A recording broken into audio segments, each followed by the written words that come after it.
வேண்டி நாமெல்லாம் இந்த இடத்திலே ஒன்று கூடியிருக்கின்றோம். நபிகளார் ஸல்லல்லாஹு அலைஹி வஸல்லம் அவர்கள் சொன்னார்கள், மன் யுரிதில்லாஹு பிஹி கைரன் யுஃபக்கிஹு ஃபித்தீன். அல்லாஹ் யாருக்கு நலவை நாடுகின்றானோ அவனுக்கு மார்க்கத்திலே விளக்கத்தை கொடுப்பதாக சொன்னார்கள். எனவே ஒரு மனிதனோடு அல்லாஹ் இரக்கப்பட்டு விட்டால், ஒரு மனிதனுக்கு அல்லாஹ் அருள் புரிய ஆரம்பித்து விட்டால், அந்த மனிதனுக்கு அல்லாஹ் செய்கின்ற மிகப்பெரிய பாக்கியம் அவனுடைய மார்க்கத்திலே குர்ஆன் ஹதீஸிலே விளக்கத்தையும் தெளிவையும் கொடுப்பதுதான்.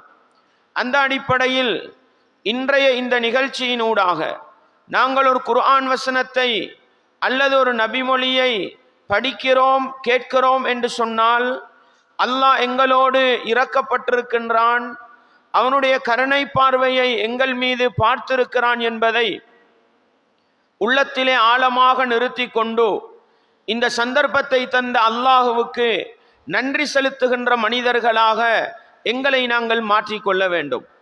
அன்பார்ந்தவர்களே, அல்லாஹ்வுடைய மாளிகையிலிருந்து மார்க்கத்தை படிப்பது அல்லாஹ்வுடைய ரஹ்மத்தை, அல்லாஹ்வுடைய அருளை எங்களுக்கு அள்ளி தருகின்றது என்பதை நானும் நீங்களும் மறந்துவிடக்கூடாது. இந்த அருளுக்கு நாங்கள் சொந்தக்காரர்களாக மாற வேண்டுமா? இந்த மஜ்லிஸின் ஊடாக அல்லாஹ்வுடைய ரஹ்மத்தை பெற்றுக்கொள்ள வேண்டுமா? அதற்கு ஒரு வழிமுறையை ரசூலுல்லாஹ் சொல்லி தந்தார்கள். புகாரியில் வரக்கூடிய ஹதீஸ், ரசூலுல்லாஹ் ஸல்லல்லாஹு அலைஹி வஸல்லம் அவர்கள் ஒரு நாள் உரை நிகழ்த்தி கொண்டிருக்கிறார்கள். 3 மனிதர்கள் அந்த மஜ்லிஸுக்கு வந்தார்கள். ஒருவர் என்ன செய்கிறார், நபிகளாருக்கு நெருக்கமாக போய் அமர்ந்து கொண்டார். 2வது மனிதர் கொஞ்சம் ஒதுக்குப்புறமாக தள்ளி போய் அமர்ந்து கொண்டார். 3வது மனிதர் அந்த மஜ்லிஸில் அமரவில்லை, மஜ்லிஸை விட்டு போய்விட்டார். இந்த 3 மனிதர்களை பற்றி அல்லாஹ்வுடைய தூதர் சொல்லும் பொழுது, 1வது மனிதர் மஜ்லிஸில் நெருக்கமாக இருந்தார். அந்த மனிதரை பற்றி ரசூலுல்லாஹ் என்ன தெரியுமா சொன்னாங்க? அவர் அல்லாஹ்வுடைய ரஹ்மத்தின் பக்கம் நெருக்கமாக வந்தார், அல்லாஹ்வும் அந்த மனிதனை தன்னுடைய ரஹ்மத்தின் பக்கம் சேர்த்து கொண்டான். 2வது மனிதர் கொஞ்சம் தள்ளி போய் அமர்ந்து கொண்டார், ஒதுங்கி போய் அமர்ந்து கொண்டார். அன்பார்ந்தவர்களே, அந்த மனிதரை பத்தி ரசூலுல்லாஹ் என்ன தெரியுமா சொன்னாங்க? அந்த மனிதர் அல்லாஹ்வுடைய ரஹ்மத்தை அடைந்து கொள்வதில் வெட்கப்பட்டார், அல்லாஹ்வும் அவனுக்கு அருள் புரிய வெட்கப்படுகிறான் என்றார்கள். அன்பார்ந்தவர்களே, இந்த மஜ்லிஸ்ல நாங்க எந்த இடத்துல அமர்ந்திருக்கிறோம்ன்றத பாருங்க. மஜ்லிஸில் எவ்வளவோ இடைவெளி இருக்கிறது. தூர போய் அமர்ந்திருக்கிறோம், ஒதுங்கி போய் அமர்ந்திருக்கிறோம். தூர செல்ல செல்ல, ஒதுங்கி போக போக அதே அளவு அல்லாஹ்வுடைய ரஹ்மத்தை விட்டும் நாங்கள் தூரமாகி போவோம்.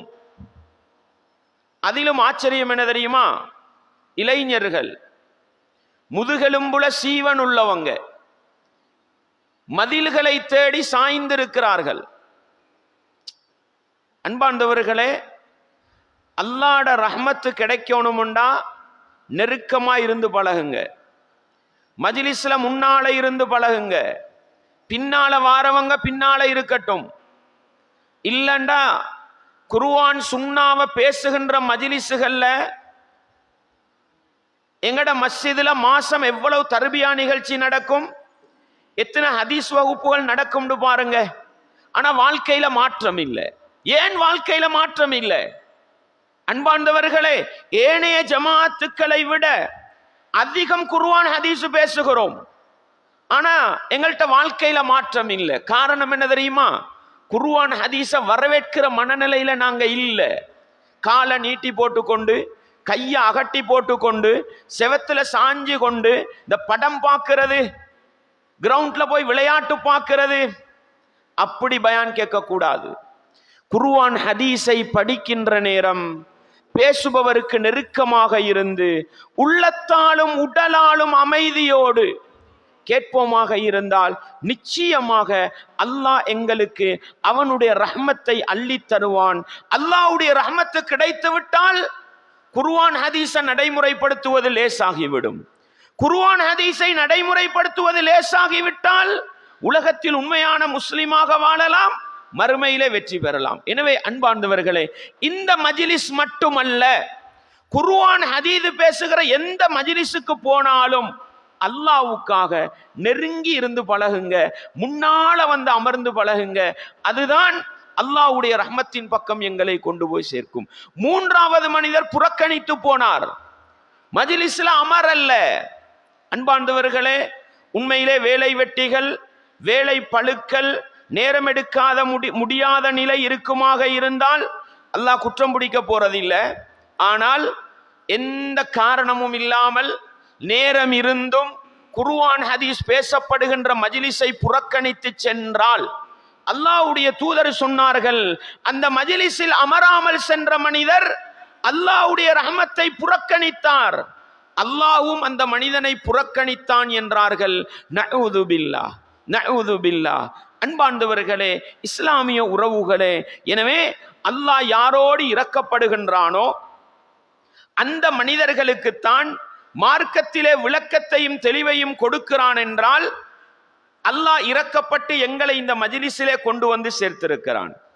இந்த மஜ்லிஸில் எந்த அளவு நெருக்கமாக இருக்கிறோமோ அந்த அளவுக்கு அல்லாஹ்வுடைய ரஹமத்தை நானும் நீங்களும் அடைந்து கொள்ளலாம். எனவே இந்த பாக்கியத்தை தந்த அல்லாஹ்வுக்கு நன்றி செலுத்தும் முகமாக இந்த இடத்தில் என்ன சொல்லப்படுகிறது என்பதை காது தாழ்த்தி கேட்டு, சொல்லப்படக்கூடிய செய்திகள் குர்ஆனுக்கும் ஹதீதுக்கும் நேர்பட்டு வரக்கூடிய நிலையில் முடியுமான அளவு எங்களுடைய வாழ்க்கையிலே நாங்கள் அமுல்படுத்தி, நாங்கள் எவற்றையெல்லாம் எங்களுடைய வாழ்க்கையிலே அமுல்படுத்துகின்றோமோ அவைகளை அடுத்த சகோதர சகோதரிகளுக்கு எடுத்து சொல்லிக் கொடுக்கின்ற, அல்லாஹ்வுக்கு நன்றி செலுத்துகின்ற நல்ல மனிதர்களாக வாழ்ந்து நல்லவர்களாக மரணிக்க முயற்சி செய்ய வேண்டும். அன்பார்ந்தவர்களே, இஸ்லாமிய உறவுகளே, சமூக சீர்கேடுகள், அந்த சீர்கேடுகளிலிருந்து வெளிப்படுவதற்கான தீர்வுகள்.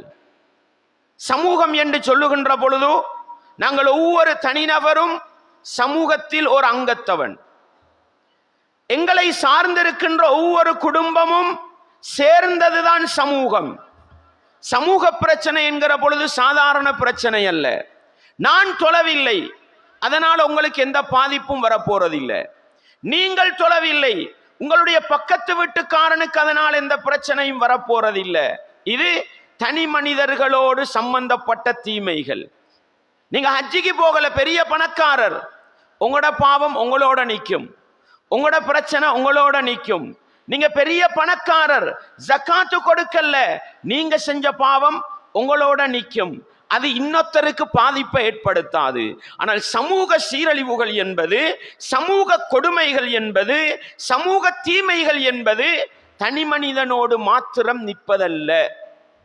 அதனால ஒரு குடும்பம் பாதிக்கப்படும், ஒரு குடும்பம் பாதிக்கப்படும். குடும்பத்திலே சமூகத்தை சீரழிக்கின்ற ஒரு செயலை ஒருவர் செய்கிறார் என்றால் காலப்போக்கிலே அது குடும்பத்தையே பாதிக்க செய்யும். இப்படி ஒவ்வொரு குடும்பமாக சீரழிந்து சீரழிந்து அந்த ஊரே சின்ன பின்னப்பட்டு போய்விடும். ஒரு பாடசாலை, அதிலே ஒருவர் கெட்ட செயலை செய்கிறார், ஒருவர் மோசமான செயலை செய்கிறார், அவர் தொழவில்லை, நோன்பு பிடிக்கவில்லை, ஹஜ்ஜி செய்யவில்லை, அவரோட நிற்கும். ஆனால் சமூக சீர்கேடுகளை ஒருவன் செய்து விட்டால் அது காலப்போக்கிலே ஒருவரிடத்தில் இருக்கின்ற அந்த சீர்கேடு 2 பேருக்காகி 10 பேருக்காகி காலப்போக்கிலே அந்த பாடசாலையே சீரழிந்து போகின்ற அளவுக்கு மோசமான நிலைக்கு போகும். எனவே சமூக சீர்கேடுகள் என்பது சாதாரணமானது அல்ல, அது ஒட்டுமொத்த சமூகத்தையும் சீரழித்து விடும்.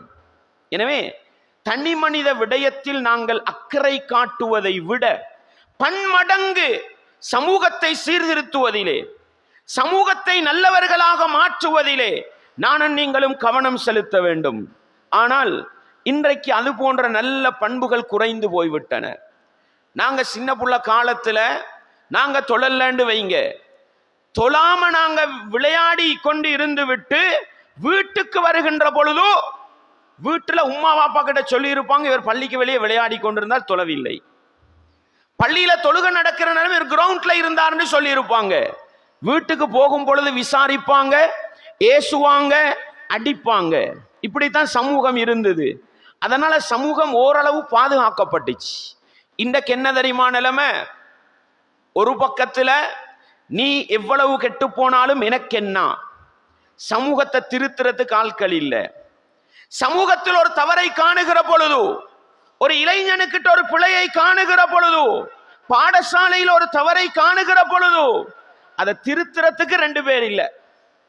அப்படித்தான் சமூகத்தில் ஒருத்தர் 2 பேர் இருந்தாலும் அவங்க வீட்டுக்கு போய் உங்களோட மகன் இப்படி ஒன்றை செஞ்சாரு, உங்களோட நானா இப்படி ஒன்றை செய்யறாரு, உங்களோட வாப்பா இப்படி ஒரு தவறை செய்யறாருண்டா ஏண்ட குடும்பத்துல குறை சொல்லிட்டார், ஏண்ட மகன்ல குறை சொல்லிட்டாருன்னு நல்லது செய்தவருக்கு அடிக்க வந்து விடுவார்கள் இல்லையா? ஒரு காலம் இருந்தது, பாடசாலையில பிரின்சிபல் அடிப்பார், ஆசிரியர்கள் அடிப்பாங்க, குருவான் மதரசால ஹசரத்துமார் அடிப்பாங்க, திருத்துவாங்க. எப்படி பிள்ளைகளை விட்டுட்டு வருவாங்க தெரியுமா? கண்ணை மட்டும் பாதுகாத்துத்தாங்க, கண்ணை மட்டும். ஏன்? அன்றைக்கு சமூகத்தை திருத்தியது ஆசிரியர்மார்கள், மௌலவிமார்கள், ஹசரத்துமார்களுடைய அடியும் ஏச்சும் பேச்சும் சமூகத்தை திருத்தியது. இன்றைக்கு பாடசாலையில் அதிபர் ஏசினா, ஒரு ஆசிரியர் அல்லது வகுப்பாசிரியர் ஏசினா, வாப்ப சாரத்தை தூக்கிட்டு போறாரு, உம்மா அடுத்த பக்கம் என்ன செய்யறா? வந்து பாடசாலை வளாகத்துல போடுற சத்தத்துக்கு ஆசிரியர் குலாம் இனி இந்த சமூகத்தை திருத்தப்படா இருக்குதா இல்லையா? சமூகம் நாசமா போறதுக்கு யார் காரணம்? சமூகத்தின் மீது இருக்கின்ற அக்கறை இல்லாமல் போய்விட்டது. சமூகத்தில் இருக்கின்ற ரவுடிகளும் மார்க்க தொடர்பில்லாதவர்களும் சமூகத்தின் பிரதான இடங்களில் ரவுடித்தனத்தையும் சண்டித்தனத்தையும் காட்ட ஆரம்பித்து விட்டார்கள். அதனால நல்லவங்க, எங்களுக்குள்ள பிரச்சனை என்ன தெரியுமா? சமூகத்தின் மிகப்பெரிய சொத்து பாடசாலைக்கு பிள்ளைய அனுப்பலாமான்னு யோசிச்சுக்கிட்டு இருக்கிறோம், அப்படித்தானே இல்லையா? அட, பாடசாலைக்கு அனுப்புவது பிள்ளைகளை சீர்திருத்துவதற்கு. அந்த பாடசாலைக்கு அனுப்பினாலே பிள்ளைகள் சீர்குலைந்து வருகிறார்கள். அந்த அளவுக்கு அச்சம். பல்கலைக்கழகம் எதுக்கு அனுப்புறோம்? பல கலைகளையும் கற்று சமூகத்தில் ஒரு படித்த பண்டிதராக வர வேண்டும். ஆனா இன்றைக்கு என்ன நிலைமை? எங்கட பிள்ளை எப்படி யூனிவர்சிட்டி அனுப்புறது? எங்கட பிள்ளை எப்படி பல்கலைக்கழகம்? அச்சம் இருக்குதா இல்லையா? மார்க்கத்தோட வாழ்றவங்க, நல்லவங்களா வாழணும்னு விரும்புறவங்க, சமூகத்துக்கு 2 நல்ல பிரஜைகளை உருவாக்க வேண்டும் என்று விரும்புபவர்கள் பாடசாலைக்கு அனுப்பவும் பயம், பல்கலைக்கழகத்துக்கு அனுப்பவும் பயம். ஏன்? சமூகத்தை சீர்திருத்த வேண்டிய இடங்கள் சீரழிந்து போயிருக்கிறது என்றால், அன்பாண்டவர்களே, சமூக சீரழிவுகளை இனம் கண்டு அந்த சீரழிவுகளுக்கு முற்றுப்புள்ளி வைக்கின்ற நல்ல மனிதர்களாக நானும் நீங்களும் வாழவில்லை என்றால் எதிர்காலம் இதைவிட பயங்கரமானதாக இருக்கும். தொழுவாங்க, நோன்பு பிடிப்பாங்க, ஆனா சமூக சீரழிவுக்குள்ளதை எல்லாம் வச்சுக்கிட்டு இருப்பாங்க. எனவே அன்பார்ந்தவர்களே, சமூகத்தை திருத்த வேண்டும், சமூகத்திலே நல்ல மாற்றங்களை கொண்டு வர வேண்டும் என்று ஆசைப்படுகின்ற நாங்கள் ஒவ்வொருவரும் சமூகம் எப்படியெல்லாம் சீரழிந்து போகிறது என்பதை இனம் கண்டு அதற்கான மாற்றீடை கொண்டு வர வேண்டும். அன்பார்ந்தவர்களே, சமூக சீரழிவை பற்றி பேசுறதுக்கு முன்னால சமூக சீரழிவுக்கான காரணம் என்ன? முதல் விடயத்தை நாங்கள் புரிந்து கொள்ள வேண்டும். நானும் நீங்களும் ஏற்றிருக்கின்ற மார்க்கம் இஸ்லாமிய மார்க்கம். இஸ்லாமிய மார்க்கத்தின் அடிப்படை அல் குர்ஆன், இறைவேதம். சமூக சீரழிவுக்கான காரணம் என்று என்ன சொல்லுகின்றது? அன்பார்ந்தவர்களே, இந்த சொற்பொழிவு நிகழ்ச்சியை ஒளிபெருக்கி சத்தத்தினூடாக கேட்டுக்கொண்டிருக்கின்ற என்னுடைய ஒவ்வொரு இஸ்லாமிய உறவுகளும் இந்த குர்ஆன் வசனத்தை உள்ளத்திலே ஆழமாக நிறுத்துங்கள். ஒட்டுமொத்த சமூக சீரழிவுக்குமான காரணத்தை அல்லாஹ் அல் குர்ஆனிலே எனக்கும் உங்களுக்கும் சொல்லி காட்டுகிறான். எப்படி? அலம் யஅனிலில்லதீன ஆமனு அன் தக்ஷஅ குலூபுஹும் லிதிக்ரில்லாஹி வமா நஸல மினல் ஹக். அல்லாஹ் எப்படி கேட்கிறான் தெரியுமா? காஃபிர்களை பார்த்து அல்ல, காஃபிர்களை பார்த்து அல்ல, இஸ்லாத்தின் விரோதிகளை பார்த்தல்ல. யாரை பார்த்து? முஃமின்களை பார்த்து கேட்கிறான். அலம் யஅனிலில்லதீன ஆமனு, ஈமான் கொண்ட மூமின்களுக்கு இன்னும் நேர காலம் வரவில்லையா? எதுக்கு தெரியுமா? ஒரு மனிதனுக்கு புத்திமதி சொல்லுவோம், ஒரு மனிதனுக்கு அறிவுரை சொல்லுவோம். திருந்துற வாக்கில்லண்டா எப்படி கேட்போம்? என்னப்பா திருந்துறதுக்கு இன்னும் காலம் வரலையா, திருந்துற நேரம் வரலையான்னு கேட்போம் தானே. அது மாதிரி அல்லாஹ் கேட்கிறான், அலம் யஅனிலில்லதீன ஆமனு, ஈமான் கொண்ட மூமின்களுக்கு இன்னும் நேர காலம் வரவில்லையா? எதற்கு தெரியுமா? அன் தக்ஷஅ குலூபுஹும் லிذிக்ரில்லாஹி வமா நஸல மினல் ஹக். அல்லாஹ்வை ஞாபகப்படுத்துகின்ற நேரம், அல்லாஹ்வுடைய வேத வசனங்கள் ஞாபகப்படுத்தப்படுகிற நேரம், உள்ளங்கள் பயந்து நடுங்குவதற்கு நேர காலம் வரலையா அப்படின்னு அல்லாஹ் கேட்கிறான். ஒருவன் பாவம் செய்து கொண்டிருக்கிறான், தவறு செய்து கொண்டிருக்கிறான், குர்ஆன் ஹதீஸுக்கு மாறு செய்கிறான், மைதானத்தில் பொய் பேசுகிறான், விளையாடும் பொழுது அநியாயம் செய்கிறான். என்னப்பா அல்லாஹ்வை பயப்படக்கூடாதாண்டா? அல்லாவும் கடவுளுண்டு போறான். ஈமான் உசும்பல்ல, உள்ளத்துல அச்சம் வரல்ல. கெசியர் மேசையில வட்டிக்கு விலை பேசிக்கிட்டு இருக்கிறார். ஒருவர் என்னப்பா வட்டி ஹராமே, அல்லாஹ்வை பயப்படக்கூடாது, இது கடை, இங்க வந்து மார்க்கம் பேசவானம்ன்றாரு. உள்ளம் உசும்பல்ல, இறையச்சம் கூடல்ல. அல்லாஹ்வை பத்தி சொல்ற நேரம், அல்லாஹ்வோட வேத வசனத்தை சொல்ற நேரம் ஈமான் அதிகரிக்கவில்லை, இறையச்சம் கூடவில்லை. அல்லாஹ் கேட்கிறான், ஈமான் கொண்டவர்களுக்கு அல்லாஹ்வை பத்தி சொல்ற நேரம், அல்லாஹ்வோட வேத வசனத்தை ஞாபகப்படுத்துற நேரம் உள்ளங்கள் பயந்து நடுங்குவதற்கு நேர காலம் வரலையா? இதை எல்லாரும் பார்த்து கேட்கிற மாதிரி இருக்கா இல்லையா? சும்மா யோசிச்சு பாருங்க. அன்பார்ந்தவர்களே, அல்லாஹ் தொடர்ந்து சொல்லி காட்டுகிறான், வலா யகூனு கல்லதீன ஊதுல் கிதாப மின் கப்லு. அந்த ஈமானிய சமூகம், அல்லாஹ்வை நம்புகிற சமூகம் ஏற்கனவே வேதம் கொடுக்கப்பட்ட சமூகத்தை போன்று இருக்க வேண்டாம். ஏற்கனவே வேதம் கொடுக்கப்பட்ட சமூகம் யாரு? யூதர்கள், கிறிஸ்தவர்கள். அல்லாஹ் மூமின்களுக்கு என்ன சொல்கிறான்? ஏற்கனவே வேதம் கொடுக்கப்பட்ட யூதர்கள், கிறிஸ்தவர்களை போன்று முஃமின்கள் இருந்து விட வேண்டாம். எந்த விஷயத்துல தெரியுமா? ஃபதால அலைஹிமுல் அமது ஃபகஸத் குலூபுஹும். அவர்களுக்கு வேதம் கொடுக்கப்பட்டது, வேதங்களோடு தொடர்பில்லாமல் நீண்ட காலம் வாழ்ந்து விட்டார்கள். அதனால் அவர்களுடைய உள்ளங்கள் கெட்டு போய்விட்டன, அவர்களுடைய உள்ளங்கள் கெட்டு போய்விட்டன. வகஸீரும் மின்ஹும் ஃபாஸிகூன், அவர்களில் அதிகமானவர்கள் கெட்டவர்களாகி விட்டார்கள் என்று சூரா அல் ஹதீத் 57வது அத்தியாயத்தின் 16வது வசனத்தில் அல்லாஹ் எனக்கும் உங்களுக்கும் பாடம் நடத்துகிறான். சமூக சீரழிவுக்கான காரணம் என்னன்னு விளங்குதா? வேதம் கையில இருக்குது, வேதத்தோட தொடர்பு இல்லை. அதனாலதான் யூதர்கள், கிறிஸ்தவர்கள் உள்ளங்கள் கெட்டு போய்விட்டன. மனிதர்களில் அதிகமானவர்கள் நாசமாகிவிட்டார்கள். சமூகம் சீரழிந்து போவதற்கு பிரதானமான காரணம் குர்ஆன் என்ற வேதத்தை புறக்கணிப்பதுதான். யூதர்களும் கிறிஸ்தவர்களும் அல்லாஹ்வை நம்பியவர்களா இல்லையா? நம்பியவர்கள். நபிமார்கள் வேதங்களை நம்பியவர்களா இல்லையா? நம்பியவர்கள். மறுமையை நம்பியவர்களா இல்லையா? நம்பியவர்கள். கபருடைய வேதனை நம்பியவர்களா இல்லையா? நம்பியவர்கள். சஹாபாக்களுக்கே கபருடைய வேதனையை சொல்லிக் கொடுத்தது யூதர்கள் தான். அந்த அளவுக்கு நம்பினாங்க. ஆனாலும் என்ன தெரியுமா கேட்டாங்க? லௌலா யுஅذிபுனல்லாஹு பிமா நகூல், நாங்க சொல்றத வச்சு அல்லாஹ் எங்களை தண்டிக்காம இப்பானான்னு கேட்டாங்க. யாரு? யூதர்கள். என்ன கேட்டாங்க? லௌலா யுஅذிபுனல்லாஹு பிமா நகூல், நாங்க சொல்றத வச்சு அல்லாஹ் எங்களை தண்டிக்காம இப்பானான்னு கேட்டாங்கன்னு அர்த்தம் என்ன தெரியுமா? யூதர்களுக்கே தெரியும் அல்லாஹ் தண்டிப்பான்னு. அந்த அளவு கெட்டவர்களா போனார்கள். காரணம் என்ன? வேதம் கையில இருந்தது. ஒரு வேதம் அல்ல, தௌராத்து, இஞ்சில், ஜபூர், மூன்றும் வேதக்காரர்களுக்கு கொடுக்கப்பட்டது.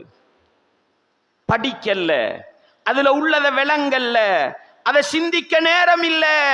உள்ளங்கள் கெட்டு போய்விட்டன. வகஸீரும் மின்ஹும் ஃபாஸிகூன், அவர்களில் அதிகமானவர்கள் பாவிகளாகி போனார்கள். அதைத்தானே அல்லாஹ் சூரத்துல் ஜுமுஆல எனக்கும் உங்களுக்கும் என்ன சொல்லி காட்டுகிறான்? மஸலுல்லதீன ஹும்மிலுத் தௌராத சும்ம லம் யஹ்மிலூஹா கமஸலில் ஹிமாரி யஹ்மிலு அஸ்ஃபாரா.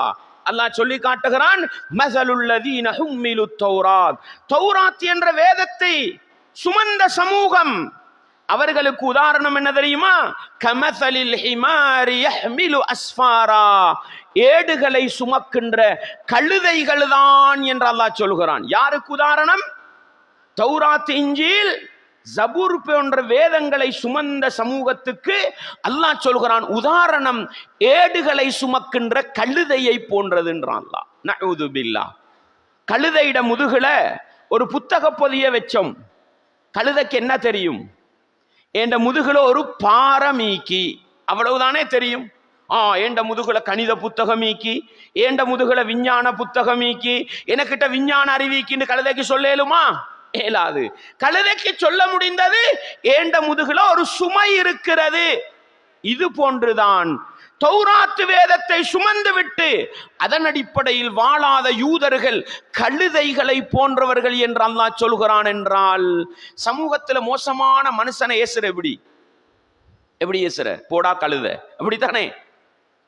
அல்லாஹ் யூதர்கள் வேதத்தை புறக்கணித்த சமூகத்துக்கு அல்லாஹ் சொன்ன உதாரணம், அவர்கள் கழுதைகளை போன்றுதான் இருப்பார்கள். அன்பார்ந்தவர்களே, அதனாலதான் அல்லாஹ் எனக்கும் உங்களுக்கும் சொன்னான், மூமீன்களே, ஈமானிய சமூகமே, நீங்க அந்த யூதர்கள் கிறிஸ்தவர்களை போல இருந்துடாதீங்க. அப்ப என்ன பண்ணணும்? அல் குர்ஆன் இறைவேதம், அதை படிக்க வேண்டும். அது என்ன சொல்கிறது என்பதை பார்க்க வேண்டும், அதை சிந்திக்க வேண்டும், அதை வாழ்க்கையிலே நடைமுறைப்படுத்த வேண்டும். அதனூடாகத்தான் மனிதர்களில் புனிதர்களாக மாற முடியும். குர்ஆனை கையிலே வைத்துக் கொண்டு கழுதையின் முதுகிலே பாரம் இருப்பது போன்று எங்கட குர்ஆன் அப்படித்தானே? குர்ஆன் ஹதீஸ் படிக்கல்ல, சிந்திக்கல்ல, வாழ்க்கையில இல்லை என்றால் எங்களிடத்தில் எல்லா மோசமான செயற்பாடுகளும் மோசமான நடவடிக்கைகளும் சமூக சீரழிவுகளும் குடிகொள்ளும் என்பதை நானும் நீங்களும் மறந்து விடாமல் உள்ளத்திலே ஆழமாக நிறுத்தி கொண்டு சமூக சீர்திருத்தத்தை அல்லது சமூக சீரழிவை பேசுகின்ற நானும் நீங்களும் சமூக சீரழிவுக்கான முதல் காரணம் இறைவேதம் அல் குர்ஆனை புறக்கணிப்பதுதான். இறைவேதம் அல் குர்ஆனை புறக்கணிப்பதுதான். அந்த இறைவேதத்துக்கு விளக்கமான நபிகளாருடைய வாழ்க்கை வழிமுறையை புறக்கணிப்பதுதான் ஒட்டுமொத்த சீரழிவுக்கும் காரணம் என்பதை புரிந்து கொண்டு சமூகத்தில் நல்ல மாற்றங்களை கொண்டு வர வேண்டும், சமூகத்திலே நல்ல மனிதர்களை உருவாக்க வேண்டும் என்று ஆசைப்படுகிற நாங்கள் ஒவ்வொருவரும் இறைவேதம் அல் குர்ஆனை பிடிக்கின்ற மனிதர்களாக மாற வேண்டும், படிக்கின்ற மனிதர்களாக மாற வேண்டும், வாழ்க்கையிலே நடைமுறைப்படுத்துகின்ற மனிதர்களாக மாற வேண்டும்.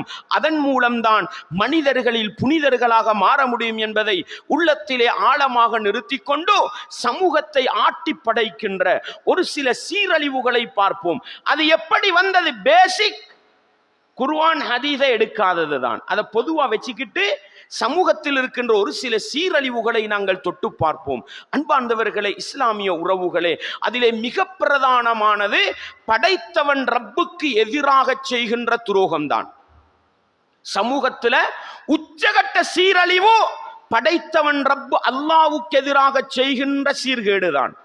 அதுல குறிப்பிட்டு சொல்வதானால் இணை வைப்பு என்று சொல்லுகின்ற ஷிர்க் என்ற அநியாயம்தான். அன்பார்ந்தவர்களே, அது தனி மனிதனோட நின்று போகும்டா அவங்களுக்கு தவ்வா செஞ்சுட்டு போயிடலாம். ஆனால் இணை வைப்பு என்பது, ஷிர்க் என்பது ஒரு தனி மனிதனோட நிற்கிற காரியம் அல்ல. அது சமூகத்தையே ஆட்டிப்படைத்து சமூகத்தையே நரகப்படுகொலியிலே தள்ளுகின்ற மிகப்பெரிய ஒரு சீர்கேடுதான் இணை வைப்பு என்ற அநியாயம் என்பதை நானும் நீங்களும் மறந்துவிடக் கூடாது. அன்பார்ந்தவர்களே, இன்றைக்கும் முஸ்லிம் சமூகத்துக்கு மத்தியிலே படைத்தவன் ரப்புக்கு இபாதத்து செய்கிறோம் என்ற போர்வையில நல்லா விளங்கிக்கங்க. முஸ்லிம் சமூகத்தை பொறுத்த வகையில ஷிர்க்குண்டு விளங்கினா, இணை வைப்புண்டு விளங்கினா ஒரு நாளும் செய்ய மாட்டாங்க. இபாதத் என்ற போர்வையில், அல்லாஹ்வை வணங்குகிறோம் என்ற போர்வையில் தெரியாத்தனமாக பல ஷிர்க்கான காரியங்களை அல்லாஹ்வை நேசிக்கிறோம் என்ற போர்வையில செய்து கொண்டிருக்கிறார்கள். அன்பார்ந்தவர்களே, அதிலே மிக பிரதானமானதுதான் கபரு வணக்கம் என்று சொல்லப்படுகின்ற அநியாயம். விரும்பியோ விரும்பாமலோ தெரிந்தோ தெரியாமலோ முஸ்லிம் சமூகத்திலே இந்த அநியாயம் பரவி கிடப்பதை பார்க்கலாம். ஆனா நாங்க என்ன தெரியுமா நினைக்கிறோம், மாஷா அல்லாஹ் எங்கட பிரதேசத்துல நல்ல மாற்றம். இல்லை சகோதரர்களே, இல்லை.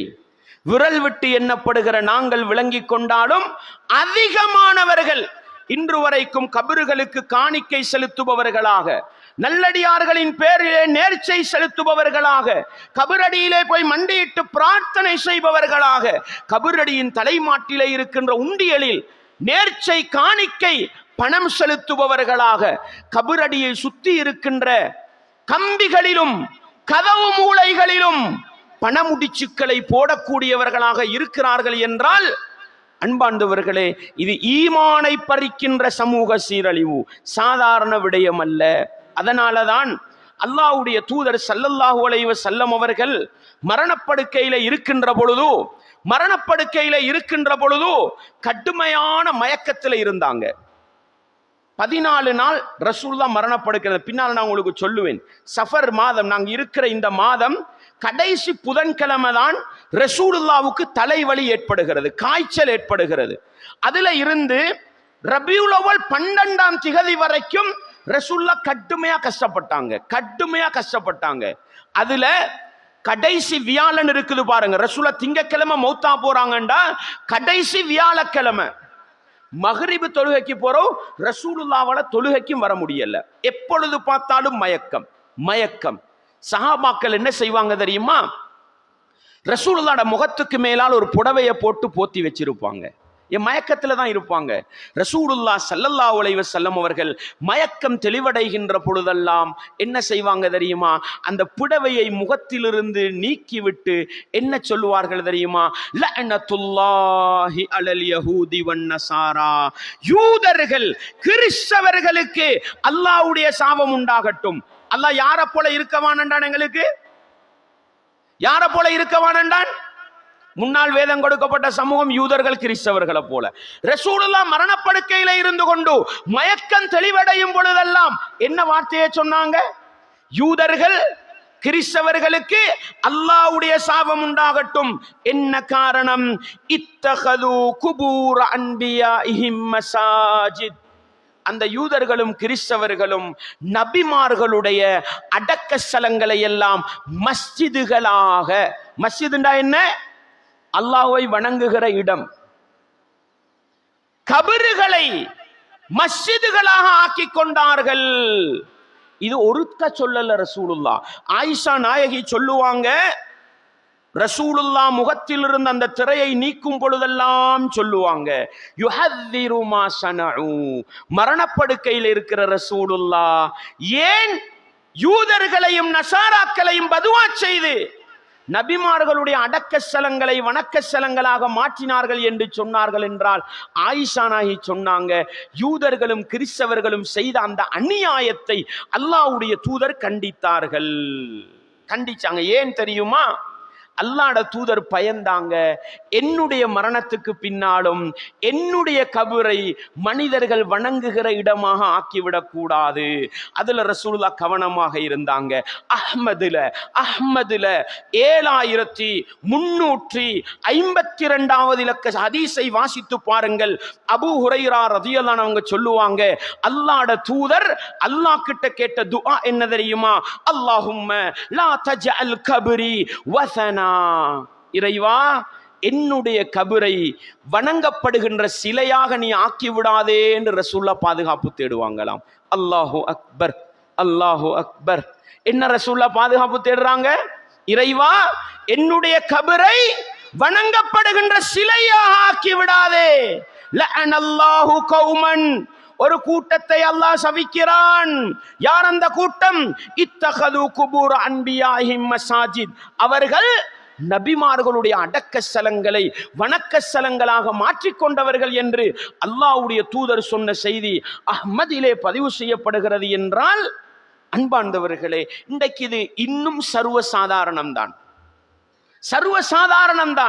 கபரடிகளுக்கு சென்று தாராளமாக ஈமானை இழக்கிறார்கள். இது சாதாரண பிரச்சனை அல்ல அன்பார்ந்தவர்களே. இதனுடைய பாரதூரத்தை விளங்க வேண்டும், இதனுடைய விபரீதத்தை விளங்க வேண்டும். எங்களுடைய குடும்ப மட்டத்திலே, எங்களுடைய நண்பர்கள் மட்டத்திலே, எங்களோடு தொழில் துறவில் ஈடுபடுகின்ற பிசினஸ்மேன்கள் மட்டத்திலே இதனுடைய பாரதூரத்தை எடுத்து சொல்லி அவர்களை சீர்திருத்த முடியுமாக இருந்தால், ஒரு மனிதனை சீர்திருத்தினால் அவருடைய மனைவியை சீர்திருத்தலாம், அவர்களுடைய பிள்ளைகளை சீர்திருத்தலாம். அல்லாஹு அக்பர். ஷிர்க் செய்கின்ற ஒரு குடும்பம் சீர்திருந்தினால் குடும்பம் குடும்பமாக ஒரு சமூகமாக மாறி சமூகமே சீர்திருத்தம் பெறுவதற்கு அது காரணமாக இருக்கும். உம்மு ஹபீபா, உம்மு சலமா, ரசூலுல்லாஹ்வோட 2 மனைவிமாரு ஹபஷாவுக்கு ஹிஜ்ரத்து போனாங்க. ஹபஷான்றது இன்றைக்கு எத்தியோப்பியா, சோமாலியான்னு சொல்லுவோம் நாங்க. அன்பாண்டவர்களே, இஸ்லாமிய உறவுகளே, அங்கு வாழ்ந்தவர்கள் யார்? கிறிஸ்தவர்கள். அங்க ஹிஜ்ரத்து போனவங்க மதீனாவுக்கு திரும்பி வந்த பிறகு ரசூலுல்லாஹ்ட்ட கேட்டாங்க. உம்மு ஹபீபா, உம்மு சலமா 2 பேரும் ரசூலுல்லாஹ்வை திருமணம் முடிச்ச பிறகு ஒரு கேள்வி கேட்கிறாங்க. என்ன கேள்வி? அவங்க சொல்றாங்க, ذكرتا كنيسة رأيناها بالحبشة.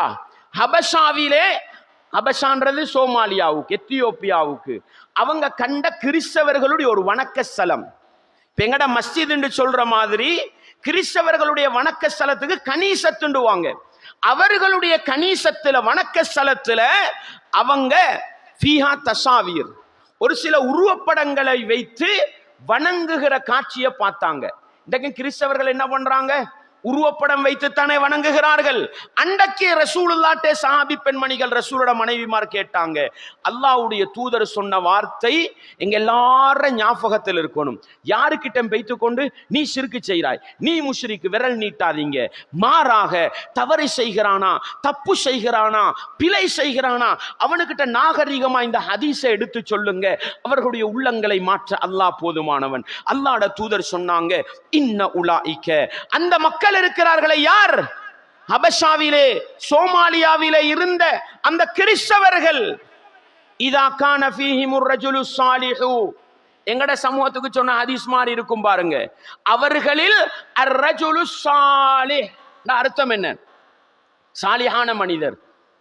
என்ன சொல்லுவாங்க? சாலிஹான மனிதர். அர் ரஜுலு ஸாலிஹ், ஒரு நல்ல மனிதர் வாழ்ந்து விட்டு ஃபமாத, அவர் மரணித்து விட்டால் அந்த மக்கள் என்ன தெரியுமா செய்வாங்க? பனௌ அலா கப்ரிஹி மஸ்ஜிதா, அவருடைய கபருக்கு மேலால ஒரு மஸ்ஜிதை கட்டுவார்கள். நாங்க தர்கா ஷரீஃப்னு பேர் சொல்லுவோம். ஆனா ஹதீஸ் சொன்னது என்ன தெரியுமா? கபருக்கு மேலால் கட்டப்படுகிற கட்டிடம் மஸ்ஜிது தான், வணக்க ஸ்தலம் தான், கற்றதே கூடாது. அன்பாண்டவர்களே, அல்லாஹ்வுடைய தூதர் சொன்னாங்க, அவர்களில் ஒரு நல்ல மனிதர் வாழ்ந்து மரணித்து விட்டால் அவருடைய கபருக்கு மேல் ஒரு கட்டிடத்தை எழுப்புவார்கள், மஸ்ஜித். அப்படியே ரசூலா பேர் சொன்னாங்க. வஸவ்வரு ஃபீஹி தில்க சுவர், அந்த மஸ்ஜிதுக்கு அவர்களுடைய படங்களை எல்லாம் கொளுகி வைப்பார்கள். இன்னைக்கு இருக்குதா இல்லையா? இன்னைக்கு இருக்குதா இல்லையா? சொன்னாங்க பாருங்க, உலாயிக ஷிராருல் ஹல்கி இந்தல்லாஹி யௌமல் கியாமா, அவர்கள்தான் மறுமை நாளையில் அல்லாஹ்வுடைய படைப்பினங்களில் மிக மோசமான படைப்பினங்கள்டாங்க. நஊது பில்லாஹ். யாரை பார்த்து சொன்னாங்க? நபிமார்களுக்கு, நல்ல மனிதர்களுக்கு கபறு கட்டுகின்ற அந்த மனிதர்கள், அதிலே உருவப்படங்களை தூக்கி வைக்கின்ற அந்த மனிதர்கள் மறுமை நாளையில் அல்லாஹ்வுடைய படைப்பினங்களில் மிக மோசமான படைப்பினங்களாக இருப்பார்கள் என்று ரசூலுல்லாஹ் சொன்னது புகாரியில 3873 இலக்க செய்தியாக பதிவு செய்யப்பட்டிருக்கிறது. என்றால் அன்பாண்டவர்களே, நாங்க இன்னும் சரியா தஅவா செய்யல, நாங்க இன்னும் மக்களுக்கிட்ட மாற்றத்தை கொண்டு வர முயற்சி பண்ணல. எனவே சகோதரர்களே, சமூகத்தில் நிறைய ஷிர்க்கான காரியங்கள் இருக்கின்றன. அவர்களை அணுகி கபறு கட்டுவதுதான் ஷிர்க்குக்கு மூல காரணமாக இருக்கிறது என்பதை உணர்த்தி அவர்களை திருத்த முயற்சி செய்ய வேண்டும் என்ற பாடத்தை நானும் நீங்களும் ஒருபோதும் மறந்துவிடக் கூடாது. அது மட்டுமல்ல சகோதரர்களே, நபிகளார் ஸல்லல்லாஹு அலைஹி வஸல்லம் அவர்கள் இந்த உலகத்துக்கு வந்து எனக்கும் உங்களுக்கும் சொன்ன செய்தி என்ன? மக்கமா நகரை வெற்றி கொண்ட பிறகு அல்லாஹ்வுடைய தூதர் சொன்ன செய்தி என்ன? தன்னுடைய மருமகன் அலி அவர்களை அழைத்த நபிகளார் என்ன சொன்னார்கள்? அலியே, அலியே, நான் உம்மை ஒரு பொறுப்புக்காக அனுப்புகின்றேன். பூமியை விட உயர்ந்திருக்கின்ற கபறுகளை எல்லாம் உடைத்து மட்டமாக்க வேண்டும், சிலைகளை எல்லாம் உடைத்தெறிய வேண்டும். மக்கா வெற்றிக்கு பிறகு கஅபத்துல்லாவுக்குள் இருந்த நபிமார்களுடைய சிலைகளை எல்லாம் ரசூலுல்லாஹ் உடைத்தார்கள். அது மட்டுமல்ல, மக்காவுடைய பகுதியில் இருக்கின்ற பூமிக்கு மேல் கட்டப்பட்ட கபறுகளை எல்லாம் உடைத்து மட்டமாக்குமாறு அல்லாஹ்வுடைய தூதர் பணித்தார்கள் என்று சொன்னால், அன்பார்ந்தவர்களே, இஸ்லாமிய உறவுகளே, அல்லாஹ்வுடைய தூதரின் பணி என்ன? இணை வைப்புக்கு இட்டு செல்லுகின்ற காரியங்களை தடுத்தார்கள். ஆனா இன்னைக்கு நாங்க என்ன தெரியுமா செய்கிறோம்? அதே ரசூலுல்லாவை மரணித்து 1400 வருடங்களாகிவிட்டன. 1437 வருஷம் ரசூலுல்லாஹ் மௌத்தாகி. இன்னைக்கு ஹிஜ்ரி 1447 10 வருஷத்தை கழிங்க. ரசூலுல்லாஹ் மௌத்தாவின் ஆண்டு 1437 வருஷம் ரசூலுல்லாஹ் மௌத்தாகி. இன்றைக்கு நாங்க என்ன தெரியுமா செய்யறோம்? ஸ்ரீலங்கால இருந்து கொண்டு அல்லாஹ்வின் தூதரே மன்னிப்ப வாங்கித்தாங்கோ, அல்லாஹ்ட தூதரே உதவி செய்யுங்கோன்னு கேட்கிறோம் என்றால், அன்பார்ந்தவர்களே, இதை விட அல்லாஹ்வுக்கு செய்கின்ற மிகப்பெரிய துரோகம் எது இருக்க முடியும்? இது சாதாரண பிரச்சனை அல்ல, இது சமூகத்தையே சீரழிக்கின்ற ஒரு காரியம். இளைஞர்கள் அது போன்ற மஜ்லிஸ்களுக்கு படையெடுக்கிறார்கள், ஈமானை இழந்து விடுகிறார்கள். கேட்டா என்ன சொல்றாங்க? சாப்பாடு தின்ன போனா குற்றமா, கந்தூரி திண்டா குற்றமா? அதற்கு பின்னாடி இருக்கின்ற விபரீதம் என்ன? படிக்கிறார்கள். புருதா ஷரீஃபிலே எப்படி படிக்கிறார்கள்? யா அக்ரமல் ஹல்கி, யா அக்ரமல் ஹல்கி, மாலி மன் அலூது பிஹி சிவாக இந்த ஹுதூஸில் ஹாதிஸில் அமமி. என்ன படிக்கிறாங்க? புருதா ஷரீஃப்ல ரசூலுல்லாஹ்வை விழிக்கிறாங்க. யா அக்ரமல் ஹல்க், படைப்புகளிலேயே மிகச்சிறந்தவரே. யாரை விழிக்கிறார்? முஹம்மது நபி அவர்களை விழித்து சொல்கிறார், மாலி மன் அலூது பிஹி சிவாக, உங்களை விட்டா நான் யாருக்கிட்ட போறது? உங்களை விட்டா நான் யாருக்கிட்ட போறது? இந்த ஹுதூஸில் ஹாதிஸில் அமமி. அல்லாஹு அக்பர். சோதனைகள் இறங்குகிற பொழுது, நெருக்கடிகள் பிரச்சனைகள் வருகின்ற பொழுது, நபியே உங்களை விட்டாய் நான் யாருக்கிட்ட போறேன்னு கேட்கிறார். அல்லாஹ் சொல்கிறான், சோதனை நெருக்கடி வந்தா என் பக்கம் வாருங்கள் அல்லாஹ் சொல்லும் பொழுது நாங்க எப்படி விளங்கி வச்சிருக்கிறோம்? ரசூலுல்லாஹ் கிட்ட போகணும்னு விளங்கி வச்சு, யா சய்யிதி யா ரசூலல்லாஹி குத் பியதி மாலி சிவாக வலா அல்வி இலா அஹதி. என்ன படிக்கிறார்? யா சய்யிதி, என்னுடைய தலைவரே, யா ரசூலல்லாஹி, அல்லாஹ்வுடைய தூதரே, குத் பியதி, என்ற கையை பிடிங்க, எனக்கு உதவி செய்யுங்க. மாலி சிவாக வலா அல்வி இலா அஹதி, உங்களை விட்டா நான் யாருக்கிட்ட உதவி கேட்டு போறதுன்னு ரசூலுல்லாஹ்வை விழித்து படிக்கிறார் என்றால், அன்பார்ந்தவர்களே, இஸ்லாமிய உறவுகளை, இப்படி நபிகளார் ஸல்லல்லாஹு அலைஹி வஸல்லம் அவர்களை அல்லாஹ்வுக்கு நிகராக கொண்டு போய் வைத்து மௌலிது படிக்கிறோம் என்ற போர்வையில படிக்கிற மஜ்லிஸ்கள் தான். ஆனால் ஒன்றை விளங்குங்கள், ஒரு காலத்துல நாங்களும் படிச்சிருக்கிறோம், தெரியாத்தனமா படிச்சோம்.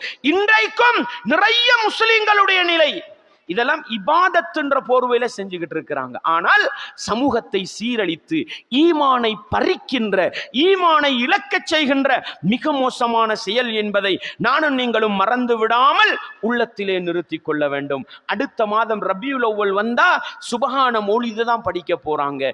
அல்லாஹு அக்பர். என்ன சொல்கிறார்? அன்த கஃபாருல் ஹதாயா வதுனூபில் மூபிகாத்தி. நபியே, நீங்கள் பாவங்களை எல்லாம் மன்னிப்பவர். கஃபார்ண்டா தெரியும், யார பேருங்க? கஃபார் யார பேருங்க? அல்லாஹ்ட பேரு.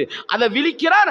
அந்த நபியே, நீங்க கஃபார், பாவங்களை மன்னிப்பவர். வதுனூபில் மூபிகாத், மனிதனை அழித்து நாசமாக்கக்கூடிய பெரும் பாவங்களை மன்னிப்பவர் என்று நபிகளாரை விழித்து சொல்கிறார் என்றால், நஊது பில்லாஹ், தெரியாத்தனமாக படித்துக் கொண்டிருக்கிறார்கள். அதுக்கு அடுத்த மாசம் ரபியுல் ஆஹிர் வந்தா முஹையத்தீன் மௌலிது படிப்பாங்க. அன்பார்ந்தவர்களே, இஸ்லாமிய உறவுகளே, யா குத்துபா முஹையத்தீன் அவர்களுடைய பேர்ல படிக்கப்படுகிற ஒரு கவிதை தொகுப்பு என்ன சொல்கிறார்? யாராவது ஒருவர் வமன் யுனாதிஸ்மி அல்ஃபன் பிகல் தனிமையில இருந்து கொண்டு என்னுடைய பெயரை யார் 1000 தடவை அழைக்கிறாரோ, அஸ்மம் பிஹிம்மதிஹி ஷர்மன் லிகஃவதிஹி. என்ன உள உறுதியோடும் பராமுகமின்றியும் 1000 தடவை அழைத்தால் எப்படி அஜபுதுஹு முஸ்ரிஅம் மின் அஜ்லி தஅவதிஹி, அவர் அழைத்ததன் காரணமாக மிக வேகமாக நான் அவருக்கு பதிலளிப்பேன். ஃபல்யது யா அப்துல் காதிரி முஹியத்தீன். எனவே அப்துல் காதிரே முஹியத்தீனே என்று அழைக்கட்டும் என்று சொல்றார். யா சய்யிதி உஹ்துர்னி, என்ன படிக்கிற? யா சய்யிதி முஹியத்தீன் அப்துல் காதரை பார்த்து, என்ற தலைவரே உஹ்துர்னி, எனக்கிட்ட வாங்க. அல்லாஹு அக்பர். யா கௌஸல் ஆதம், முஹியத்தீன் அப்துல் காதர் ஜிலானி விழிக்கிற முறை, யா கௌஸல் ஆதம், மிகப்பெரிய உதவியாளரே. அப்துல் காதிர் அஸ்ஸுர்ஆ, அவசரமா வாங்கன்னு படிக்கிறார்.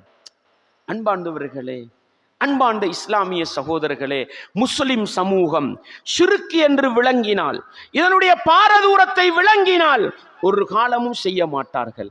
தெரியாத்தனத்தின் காரணமாக இதெல்லாம் இபாதத்து நல்லது என்று செய்து சீரழிந்து போகிற ஒரு நிலை வருமாக இருந்தால், இது போன்ற செய்திகளை ஆழமாக விளங்கி தெளிவாக விளங்கி இது போன்ற காரியங்களில் ஈடுபடுகின்ற இஸ்லாமிய உறவுகளுக்கு விழிப்புணர்வு ஊட்டி அவர்களை தூய ஈமானுக்குள், தூய இஸ்லாத்துக்குள் கொண்டு வர முடியுமாக இருந்தால், இதுதான் சீரழிந்து போன சமூகத்தை சீர்படுத்துவதற்கான வழிமுறை என்பதையும் நானும் நீங்களும் மறந்துவிடக் கூடாது.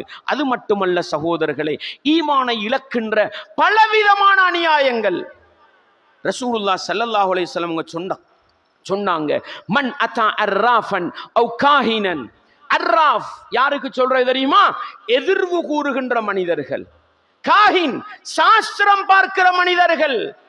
நாளைக்கு என்ன நடக்கும், நாளண்டைக்கு என்ன நடக்கும், கல்யாணம் முடிக்கிறாரு மகனும் மருமகளும், கூட்டிக்கிட்டு போறாங்க உம்மா வாப்பா யாருக்கிட்ட? பள்ளி ஹசரத்துக்கிட்ட, மௌலவி கிட்ட, சாஸ்திரக்காரர்கிட்ட, பால் பார்க்கிறவர்கிட்ட, மை பார்க்கிறவர்கிட்ட, நம்பர் போட்டு பார்க்கிறவர்கிட்ட இன்றைக்கும் கூட்டிக்கிட்டு போறாங்க. எதுக்கு? என் மகன் கல்யாணம் முடிச்சிக்கார், எத்தனை வயசுல புள்ள கிடைக்கும், ஆம்பளை புள்ள கிடைக்குமா பொம்பளை புள்ள கிடைக்குமா, அவங்க கைரேகையை பார்க்கறாங்க, இல்லாடி நம்பர் போட்டு பார்க்கறாங்க, மை பார்க்கறேன்னு பால் புஸ்தகத்துல பார்க்கறாங்க. பார்த்துட்டான், உங்களுக்கு ஆம்பளை புள்ள 2 கிடைக்கும். சொல்லலாமா? ரசூலுல்லாஹ் சொன்னாங்க, யார் எதிர்காலத்தை பற்றி பேசுகின்ற, குறிசாஸ்திரம் சொல்லுகின்ற ஒருவரிடத்தில் சென்று விடுகிறார், ஃபஸஅலஹு அன் ஷைஇன், ஒரு விடயத்தை அவர்கிட்ட போய் கேட்கிறார். சில நேரம் பாதையோரங்கள்ல போகக்குள்ள சாஸ்திரக்காரவங்க உட்கார்ந்து இருப்பாங்க, அவங்கள்ட்ட சும்மா போய் சோம்பரைக்கு கையை நீட்டுறது. பார்த்து சொல்லுங்களேன்னு சொன்னா என்ன நடக்கும் தெரியுமா? லம் துக்பல் லஹு ஸலாத்து 40 லைலா, 40 நாட்களோட தொழுகை அடிபட்டு போகும்ண்டாங்க. இதெல்லாம் காஃபிரை பத்தி பேசலங்க, இதெல்லாம் முஷ்ரிக்க பத்தி பேசலங்க, தொழுகிற மனுஷனை பத்தி பேசுது, உண்மையான முஸ்லிமை பத்தி பேசுது. தொழுகிறான், இபாதத்தை செய்கிறான், ஆனா படைச்சவன் ரப்புக்கு செய்யற கடமையை படிக்கல, அதனால போய் ஈமானை இழந்து விடுகிறான். கை நீட்டி கேட்டீங்கன்னா மண்ணு சகோதரர்களே, இன்றைக்கு நாகரிகம் என்ன தெரியுமா? இன்றைக்கு கம்ப்யூட்டர்ல, இன்னைக்கு கூகுள்ல சில சாஃப்ட்வேர் இருக்குது, அந்த சாஃப்ட்வேர்ல வைத்து டேட்டைய கொடுத்து, பிறந்த டேட்டை கொடுத்து, பேரை கொடுத்தா அது சாஸ்திரம் சொல்லுமா. நீ 30 வயசுல எப்படி இருப்பாய், 40 வயசுல எப்படி இருப்பாய், உங்களோட போட்டோவை கொடுத்தா 25 வயசு பொடியன், நீ 60 வயசுல இப்படித்தான் இருப்பாய். அதை என்ன செய்யுமா? பிக்சர் பண்ணி தருமாம். இவர் உடனே பாரு, நான் 60 வயசுல இப்படித்தான் இருப்பேன். 60 வயசு கிழவன் அவரு, இந்த பாரு மகனே, 20 வயசுல நான் இப்படித்தான் இருந்தேன். யாரு சொல்றா மறைவானத? 60 வயசு வரைக்கும் வாழுவோமா? 60 வயசு வரைக்கும் நாங்க எப்படி இருப்போம்?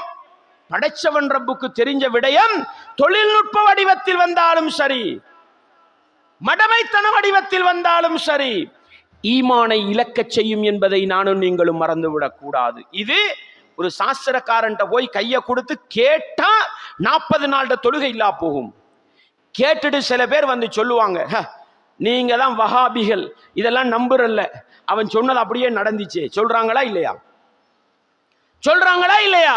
ரசூலுல்லாஹ் சொன்னாங்க, அஹ்மதுல வரக்கூடிய அறிவிப்பு, மன் அத்தா காஹினன் அவ் அர்ராஃபன், யாராவது ஒருவர், ஒரு சாஸ்திரக்காரன், எதிர்வு கூறுகிற ஒரு மனிதனுக்கிட்ட போய் ஒன்றை கேட்டுவிட்டு, ஃபஸத்தகஹு பிமா யகூல், அவன் சொல்வது உண்மைத்தானே என்று உண்மைப்படுத்தினால் அது எவ்வளவு பெரிய பாவம் தெரியுமா? ஃபக்கது கஃபர பிமா உன்ஸில அலா முஹம்மத் ஸல்லல்லாஹு அலைஹி வஸல்லம். முஹம்மது நபியின் மீது இறக்கப்பட்ட வேதத்தை அவன் மறுத்த காஃபிராகி விட்டான் என்றாங்க. நஊது பில்லாஹ்.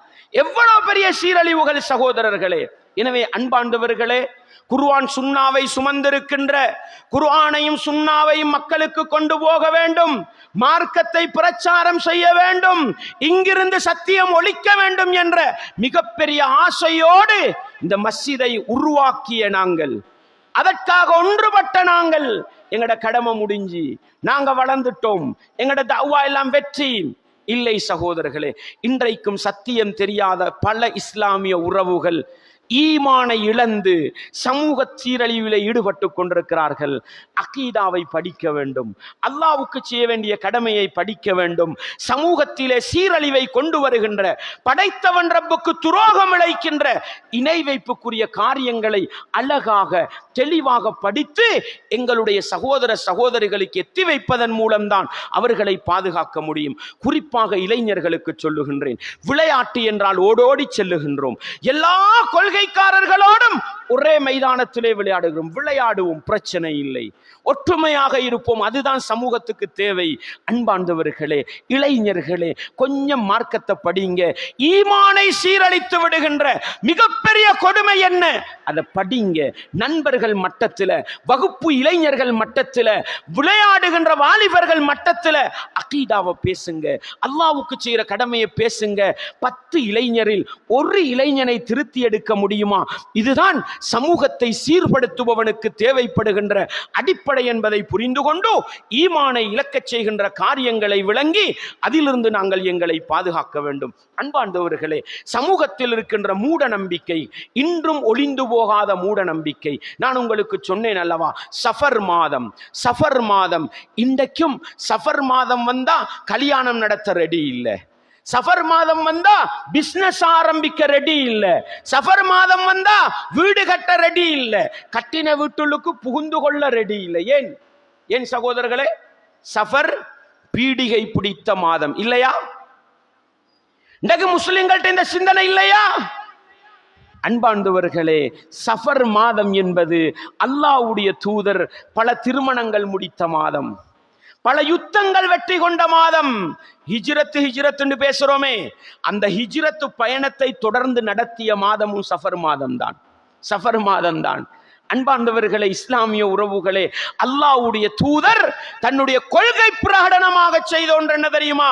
புகாரியில 5717வது இலக்க செய்தியை பாருங்கள். லா அதுவா வலா சஃபர் என்று சொன்னாங்க ரசூலுல்லாஹ். இஸ்லாமிய மார்க்கத்திலே சஃபர் மாதம், பீடிகை மாதம் என்றொன்று இல்லை என்றார்கள். அன்றைக்கு ஜாஹிலிய சமூகத்தில் இருந்ததுதான் இன்றைக்கு எங்கட சமூகத்திலும் இருக்கு. சஃபர் மாதம் பீடிகை பிடித்த மாதம். அன்பார்ந்தவர்களே, சஃபர் மாதத்தின் 4வது புதன்கிழமை கேலண்டர்ல பாருங்க, இன்றைக்கும் என்ன போடுறாங்க? ஒடுக்கத்து புதன். என்ன புதன்? ஒடுக்கத்து புதன். என்னப்பா ஒடுக்கத்து புதன்டா? இன்றைக்கும் இருக்கிறாங்க சகோதரர்களே. புள்ளகளுக்கு அட்வைஸ் பண்ணுவாங்க, இந்த நாள்ல நோய் நொம்பலங்கள் வந்துடப்படா, விழுந்து கிழுந்து கால் கைகளை உடைச்சிக்கல்லாதே, குணமாகாது, அந்த புதன்கிழமை முசீபத்து பிடிச்ச புதன்கிழமைண்டுவாங்க. நஊது பில்லா. ஒரு மாதத்தை சகுனம் பிடித்த மாதம் என்று சொல்கிறீர்களா? ஒரு நாளை முசீபத்து பிடிச்ச நாள் என்று சொல்கிறீர்களா? ரசூலுல்லாஹ் ஸல்லல்லாஹு அலைஹி வஸல்லம் அவர்கள் என்ன சொன்னார்கள்? யுதீனி இப்னு ஆதம், ஆதமுடைய மகன் எனக்கு ஏசுகிறான், என்னை நோவினை செய்கிறான். யார் சொல்ற இது? இதுக்கு ஹதீசுல் குதுஸின்னு சொல்லுவோம். அல்லாஹ்வுடைய தூதர் சொல்றாங்க, கால் அல்லாஹு தஆலா, அல்லாஹ் சொல்லுகின்றான். எப்படி? யுதீனி இப்னு ஆதம், ஆதமுடைய மகன் என்னை நோவினை செய்கின்றான். எதன் மூலம் தெரியுமா? யசுப்பு தஹ்ர, அவன் காலத்தை ஏசுகின்றான், அவன் காலத்தை திட்டுகின்றான். வஅன தஹ்ரு, நான் தான் காலத்தை இயக்குபவனாக இருக்கிறேன். பியதில் அம்ர், என்னுடைய கையில தான் காலம் ஓடுகின்ற சக்தி இருக்கிறது. உகல்லிபுல் லைல வன்னஹார், நான் தான் இரவு பகலை மாற்றி மாற்றி கொண்டு வருகின்றேன். எனவே ஒருவன் காலத்தை ஏசுகின்றானா அவன் அல்லாஹ்வாகிய என்னை நோவினை செய்கிறான் என்றாங்க. சஃபர் மாதத்தை முசீபத்து பிடிச்ச மாசம் என்று சொன்னா அந்த மாசத்தை 12 மாதங்களில் ஒரு மாதமாக ஆக்கி வருடா வருடம் அந்த மாதத்தை எனக்கும் உங்களுக்கும் கொண்டு வாரது யாரு? அந்த மாதத்தில் என்னை உங்களையும் வாழ வைக்கிறது யாரு? அல்லாஹ் தானே. மாதத்துக்கு குறை சொன்னால் அல்லாஹுவை ஏசுவதற்கு சமன் என்று அல்லாஹ் சொல்வதாக ரசூலுல்லாஹ் சொன்னாங்க. ஒரு நாளை பார்த்து இது கெட்ட நாள், இது முசீபத்து பிடிச்ச நாள், நஊது பில்லாஹ் சொல்லாதீங்க சகோதரர்களே, சொல்லாதீங்க. ஃபிரௌன் அழிக்கப்பட்ட நாள் முஹர்ரம் மாதம் 10வது நாள், ஆஷூராவுடைய தினம். ஃபிரௌன் அழிக்கப்பட்டான், மூசா நபி காப்பாற்றப்பட்டார்கள் இல்லையா? ரசூலுல்லாஹ் ஸல்லல்லாஹு அலைஹி வஸல்லம் அவர்கள் ரபியுல் சஃபர் மாதத்தின் புதன்கிழமையிலே தான் நோய்வாய்ப்பட்டார்கள். மௌத்தா போனது எப்ப? மௌத்தா போனது எப்ப? திங்கக்கிழமை. திங்கக்கிழமையை முசீபத்து பிடிச்ச நாள்டுவோமா? என்ன நினைக்கிறோம் சகோதரர்களே, என்ன நினைக்கிறோம்? அன்பாண்டவர்களே, இஸ்லாமிய உறவுகளை, இதெல்லாம் எங்களுடைய ஈமானை பறித்து விடுகின்ற, படைத்தவன் ரப்புக்கு துரோகம் இழைக்க வைக்கின்ற மோசமான காரியங்கள் சமூகத்திலே இன்று வரைக்கும் ஊடுருவி இருக்கிறது என்று சொன்னால், அன்பாண்டவர்களே, இது போன்ற காரியங்களை விளங்கி சமூகத்துக்கு எச்சரிக்கை செய்து சமூகத்தை சீர்திருத்துகின்ற பணியிலே நாங்கள் ஈடுபட வேண்டும் என்பதை நானும் நீங்களும் ஒருபோதும் மறந்துவிடக் கூடாது. அன்பார்ந்தவர்களே, ஈமானை இழக்கச் செய்கின்ற ஷிர்க் என்ற சமூக சீர்கேட்டிலிருந்து தொடர்ந்து நாங்கள் வந்தால் சமூக சீர்கேடுகள் என்பது ஏராளம் சகோதரர்களே. எங்களுடைய வீட்டு சூழல்களை எடுத்துக்கொண்டால், எங்களுடைய பாடசாலை சூழல்களை எடுத்துக்கொண்டால், எங்களுடைய விளையாட்டு மைதானங்களை எடுத்துக்கொண்டால், எல்லா பகுதிகளாலும் சமூகத்தை சீரழிக்கின்ற விடயங்கள் நாளுக்கு நாள் அதிகரித்து வருவதை பார்க்கிறோம். நாங்கள் எல்லாரும் எங்கட வீட்டுக்கு தான் வாழ்றோம், எல்லாருக்கும் வீடு அவசியம். எங்கட வீட்டு சூழல் எப்படி இருக்குது சகோதரர்களே? நாங்கள் எல்லாரும் ஆசைப்படுறோம் சமூகத்தை சீர்திருத்தணும், சமூகத்தில் உள்ள சீரழிவுகள் இல்லாமல் போக வேண்டும், இதானே ஆசை. அன்பார்ந்தவர்களே, எங்களுடைய வீட்டு சூழல் எப்படி இருக்குது பாருங்க. ஒரு குர்ஆன் வசனத்தை நான் உங்களுக்கு ஓதி காட்டுறேன். அல்லாஹ் எங்களுடைய வீடுகளுக்குள் எப்படி ஒழுக்கம் கற்பிக்கப்பட வேண்டும் என்று சொல்கிறான் பாருங்கள். 24வது அத்தியாயம் 58வது வசனம். 24வது அத்தியாயம் 58வது வசனம். யா அய்யுஹல்லதீன ஆமனு, ஈமான் கொண்டவர்களே, லியஸ்தஅதின்குமுல்லதீன மலக்கத் ஐமானுக்கும், உங்களுடைய வலக்கரம் சொந்தமாக்கி கொண்ட அடிமைகள். ரசூலுல்லாஹ் காலத்துல யுத்த களத்தில் விடுபட்டு கைதிகளாக பிடிக்கப்பட்டு வந்த அடிமைகள் இருந்தாங்க. சாதாரணமா அவங்க வீடுகளில் வளர்ப்பாங்க, ஆடு மாடுகள் மாதிரி விலை போகும் அவங்களுக்கு, வீட்டுல சாதாரணமா இருப்பாங்க. அல்லாஹ் சொல்லுகிறான், உங்களுடைய வலக்கரம் சொந்தமாக்கி கொண்ட அந்த அடிமைகளும் வல்லதீன லம் யப்லுகுல் ஹுலும மின்கும், உங்களோட வீட்டில் இருக்கிற வயதுக்கு வராத சின்ன புள்ளைகள் இருக்கிறாங்களே, வயதுக்கு வராத சின்ன புள்ளைகள், ஆனா விளப்பமிக்கு எப்படி 10 வயசு மாதிரி, 9 வயசு மாதிரி, 11 வயது மாதிரி, இளைஞ நாவல்ல இன்னம் அந்த பருவத்தை அடைந்திருக்கின்ற பிள்ளைகள். இந்த 2 பேரும் சலாச மர்ராத் 3 நேரம் உங்கள்கிட்ட அனுமதி கேட்டுட்டு தான் உங்களோட ரூம் உள்ளுக்கு வரணும். அல்லாஹ் என்ன சொல்றான்? வீட்டு சூழல் அல்லாஹ் எப்படி சொல்றான்னு பாருங்க. உங்களுடைய வீட்டில் இருக்கின்ற அடிமைகளும் வயதுக்கு வராத விளப்பமுள்ள புள்ளகள் உங்களோட ரூமுக்கு வாரண்டா 3 நேரம் அனுமதி கேட்டுட்டு தான் வர வேண்டும். மின் கபிலி ஸலாத்தில் ஃபஜ்ர், ஃபஜ்ர் தொழுகைக்கு முன்னால உள்ள நேரம். ஃபஜ்ர் தொழுகைக்கு முன்னால எல்லாரும் தூங்குற நேரம் தானே, தூங்குற நேரம். வஹீன ததஊன சியாபக்கும் மினத் தஹீரா, துஹருக்கு பின்னால ஆடைகளை எல்லாம் களைந்து விட்டு ரெஸ்ட் எடுக்கிற நேரம். லுகருக்கு பின்னால ஆடைகளை எல்லாம் களைந்து விட்டு ரெஸ்ட் எடுக்கிற. இந்த கதை இல்ல, சஹாபாக்களோட காலத்துல இருந்தது. சஹாபாக்கள் சொல்லுவாங்க தானே, நாங்க ஜும்மாவை தொழுதுட்டு போய் தான் சிறுதூக்கம் தூங்குவோம், கையில் ஊளான்றது. அதுக்கு சஹாபாக்கள்கிட்ட இருந்துச்சு. அல்லாஹ் அந்த காலத்துக்குள்ள சட்டத்தை சொன்னான். லுகர் தொழுகைக்கு பின்னால ஆடைகளை எல்லாம் களைந்து விட்டு ரெஸ்ட் எடுக்கிற நேரம். உங்களோட வீட்டுக்கு வாரண்டா அனுமதி கேட்டுட்டு வரணும். வமின் பஅதி ஸலாத்தில் இஷா, இஷா தொழுகைக்கு பின்னால உள்ள நேரம், மக்கள் தூங்க போற நேரம். இந்த 3 நேரமும் உங்களோட ரூம் உள்ளுக்கு வயதுக்கு வந்த உங்களோட மகள் வாரா, வயசுக்கு நம் வரல, குமர் ஆகல்ல, ஆனா 8 வயசு விளப்பம் உள்ள புள்ள, 10 வயசு விளப்பம் உள்ள புள்ள. தாய்மார்களே, சகோதரிகளே, உங்களோட மகன் 9 வயசு 11 வயசு இன்னும் இளைஞன் ஆகல்ல, ஆனா விளப்பமீக்கி உங்களோட ரூமுக்கு வாரண்டா இந்த 3 நேரத்தில் அனுமதி கேட்கணும். என்ன 3 நேரம்? சுபஹ் தொழுகைக்கு முன்னால உள்ள நேரம், மக்கள் தூங்குற நேரம். துகருக்கு பின்னால ஆடைகளை களைந்து விட்டு ரெஸ்ட் எடுக்கிற நேரம். இஷாவுக்கு பின்னால மக்கள் தூங்குற நேரம். எதுக்கு தெரியுமா இது? நீங்க ரூமுக்கு தூங்கி கொண்டிருப்பீங்க, திடீர்னு உங்களோட குமரு புள்ள உங்களோட ரூமுக்கு வந்துச்சு. உங்களோட உடல் உறுப்புகளில் மாற்றம் ஏற்பட்டிருக்கலாம், உங்களுடைய ஆடைகள் அசந்து விலகி இருக்கலாம். காணக்கூடாத காட்சியை கண்டால் அது பிள்ளைகளை சீரழித்து விடும். அல்லாஹ் அதனாலதான் தூங்குற நேரம், ரெஸ்ட் எடுக்கிற நேரம், வயதுக்கு வராத பிள்ளைகள் கூட அனுமதி கேட்டுட்டு வர வேண்டும் அல்லாஹ் சொல்றான். வயசுக்கு வந்தவங்க எந்த நேரம் வந்தாலும் அனுமதி கேட்டுட்டு வரணும்னு ஒழுக்கம் சொல்லுது. நான் இது எதுக்கு தெரியுமா சொல்கிறேன்? இந்த அளவு வரம்பு போடப்பட்ட மார்க்கத்தில் இருந்து கொண்டு உம்மா வாப்பாவாக அமர்ந்து, நானா தம்பியாக அமர்ந்து, தாத்தா தங்கச்சாக அமர்ந்து, பெற்றோர்கள் பிள்ளைகளாக அமர்ந்து சினிமா படம் பார்க்கிறோம், நாடகம் பார்க்கிறோம். சினிமா படத்திலையும் நாடகத்திலும் என்ன சொல்லித்தாரான்? என்ன சொல்லித்தாரான்? பாங்கு சொன்னா தொலைப்போண்டா சொல்லித்தாரான். குர்ஆன் எடுத்து ஒரு நாளைக்கு 10 நிமிஷம் ஓதுண்டா சொல்லித்தாரான்? இல்ல.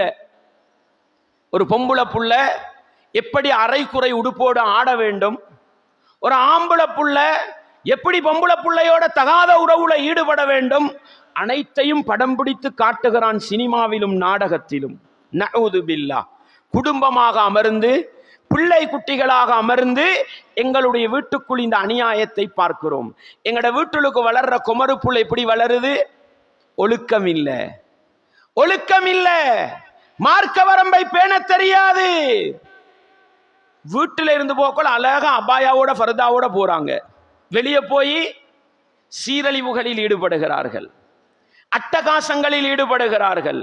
சில நேரம் பாப்பீங்க, ஆசிரியர் தினம் நடக்கும், சிறுவர் தினம் நடக்கும். அன்பாண்டவர்களே, பாடசாலைகள்ல எங்கட பொம்புளை புள்ளைகள் டான்ஸ் ஆடும். எப்படி? அபாயா ஃபர்தாவோட டான்ஸ் ஆடும். சில உம்மா வாப்பா மாதிரி இருக்கிறாங்க, மாஷா அல்லாஹ், ஏண்ட பிள்ளைட ஆட்டத்தை பாருங்களேன்னு சிரிக்கிறார்கள். நஊது பில்லாஹ். இன்றைக்கு சீரழிந்து போவதற்கு என்ன காரணம்? உங்களுடைய பிள்ளைகள் எங்கே இந்த சீரழிவை படிக்கிறார்கள்? ஆம்புல புள்ள பொம்புல புள்ள காதலிக்குது காதலிக்குதுன்னு சொல்றோம், கள்ள தொடர்பு வைக்கிறாங்கன்னு சொல்றோம். யார் படிச்சு கொடுக்கிறா? உம்மா பாப்பா படிச்சு கொடுத்தாங்களா? இல்ல. படங்கள் மூலமும் சினிமாக்கள் மூலமும் ஒரு பெண்மணி அந்நிய ஆணோடு எப்படி தொடர்பு வைக்க வேண்டும், ஒரு அந்நிய ஆண் ஒரு பெண்ணோடு எப்படி தொடர்பு வைக்க வேண்டும், எல்லாம் படிச்சு கொடுக்கிறான். ஆடை கலாச்சாரம், ஆடை கலாச்சாரம். அன்பார்ந்தவர்களே, எங்களுடைய இளைஞர் சமூகத்துக்கு ஆடையை ஒழுக்கமாக வைக்க தெரியாது. காரணம் என்ன? அவன் படத்திலும் நாடகத்திலும் விளையாட்டு நிகழ்ச்சிகளிலும் அவன் பார்க்கிற உடுப்பு டிசைன் தான் எங்களுடைய இளைஞர்களை நாசமாக்குது. அவன் முடிவெட்டுகின்றான். எப்படி முடிவெட்டுகிறான்? எங்களுக்கே பயமா இருக்குதுன்னு, ஏண்ட பிள்ளையும் இப்படி முடிவெட்டுமோ, எங்கே பழகுகின்றான்? அன்பாண்டவர்களே, இளைஞர் சமூகத்தை பார்த்து சொல்லுகின்றேன், நீங்கள் பார்க்கின்ற படத்திலே வருகின்ற ஒரு நடிகன், அவனுடைய படத்தை தயார் செய்தவன் இப்படித்தான் முடிவெட்டோம் என்று சொன்னா ஒரு போட்டோவுக்கு அவன் அப்படி முடிவெட்டுவான். அதற்கு அவன் பல லட்சங்கள் பல கோடிகள் வாங்குவான். அவன் ஒரு உடுப்பை தயாரிப்பான், ஒரு டி ஷர்ட்டோ ஒரு ஷர்ட்டோ ஒரு ட்ரௌசரோ. அந்த கதாநாயகன் படத்தை தயார் செய்தவன் அந்த நடிகனை பார்த்து, நீ இந்த ஷர்ட்டை போட்டுக்கொண்டு இத்தனை நிமிஷத்துக்கு காட்சி தரணும், அந்த ட்ரௌசரை போட்டுக்கொண்டு இத்தனை நிமிடத்துக்கு நீ காட்சி அளிக்கணும்டா அவன் அதற்கு பல லட்சங்களை எடுத்துக்கொண்டுதான் ஒரு ஷூட்டிங்குக்கு அவன் வருவான். எங்களுடைய பணத்தை சுரண்டி அவன் வாழ்ந்து கொண்டு நாங்க என்ன தெரியுமா செய்யறோம்? எங்கட 360 நாள் வாழ்க்கையிலையும் அவன் உடுத்த உடுப்ப உடுக்க ரெடி ஆகுறோம். அவன் முடிவெட்டின மாதிரி முடிவு. நான் கேட்கிறேன் சகோதரர்களே, பிரபலியமான நடிகர்கள் இன்னைக்கு ஒரு சிலர் அரசியல்ல வந்திருக்கிறாங்க. அவன் முடிய பாருங்க எவ்வளவு நாகரிகமாய்க்கு. அவன் ஒரு மஜ்லிஸுக்கு வரக்கொல எவ்வளவு ஒழுக்கமா உடுத்து கொண்டு வாரான். எங்கட இளைஞர் சமூகம் அவன் ஒரு படத்துல முடி வெட்டினன்றதுக்காக 360 நாளும் அதே அசிங்கத்துல முடிய வெட்டுகிறான், அதே மாதிரி உடுக்கிறான். தாடி. அன்பாண்டவர்களே, அல்லாஹ் எனக்கும் உங்களுக்கும் ஆண்கள் என்பதற்கு அடையாளமாக தருவது தாடி. வயசுக்கு வந்தா விரும்பி வளர்க்க தேவையில்லை, அது சும்மா வளரும். ஒரு ஆண்மகன் இளைஞனாகி விட்டான் என்பதற்கு அடையாளம் தாடி. இந்த தாடிய ரசூலுல்லாஹ் வெச்ச மாதிரி வைங்கண்டா கஷ்டமாய்க்கு. அவன் ஒரு நடிகன், என்ன செய்யறான் தெரியுமா? அவனுக்கு பின்னால் லட்சக்கணக்கான கோடிக்கணக்கான பணத்தை கொட்டுவதற்கு இஸ்லாத்தின் விரோதிகள் இருக்கிறார்கள். ஒரு படத்துல 5 நிமிஷம் ஒரு ஷூட்டிங், அவ்வளவுதான். அதுக்கு நீ தாடியை இப்படி வச்சு கொண்டு வாண்டுவான். அவன் அப்படி வச்சு கொண்டு வந்தா அவன் அந்த தாடியை காட்டி 1 கோடி சம்பாதிப்பான். அதுக்கு பிறகு அவன் தாடி அப்படி இருக்காது. பட நடிகர்களை நீங்க பாப்பீங்க டிவிலையும் பேப்பர்லையும், ஒரு நாள் அவன் படத்துல வச்ச தாடியோட வாரல்ல, படத்துல வெட்டின முடியோட வாரல்ல. அவன் இயல்பான வாழ்க்கையை வாழ்ந்து கொண்டிருக்கிறான். ஆனா நாங்க என்ன தெரியுமா செய்யறோம்? படத்தையும் நாடகத்தையும் பார்த்து சீரழிந்து சின்ன பின்னமாகி பார்க்கும் பொழுதே பயங்கரமான தோற்றம். முஸ்லிம், உம்மா வாப்பா முஸ்லிம், அவனும் முஸ்லிம். ஆனா அவனை பார்த்துட்டு பாருவன எவ்வளவு நாசமா பைத்திக்கான், எவ்வளவு சீரழிஞ்சு போயிருக்கிறான் என்று நாங்களே விரல் நீட்டி ஏசி விட்டு போகிறோம்.